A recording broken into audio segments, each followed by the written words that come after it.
দায়িত্বে রয়েছেন তাদের দৃষ্টি আকর্ষণ করছি, যদি খেলোয়াড়দের আপনাদের সেমিফাইনাল ম্যাচে যে তালিকা দিয়েছিলেন সেখানে যদি কোনো সংযোজন বিয়োজন থাকে তাহলে আপনারা একটু উল্লেখ করে দেন, একটু উল্লেখ করে দেন।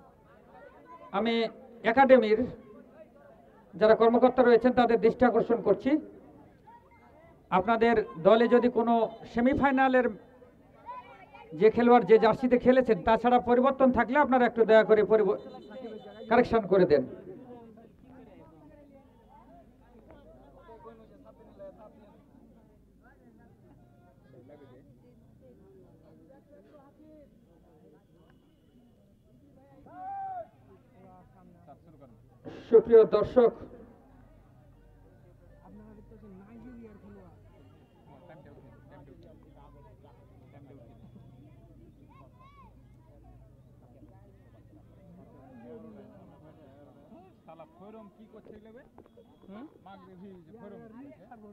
সুপ্রিয় দর্শক, শহীদ বীর মুক্তিযোদ্ধা আব্দুল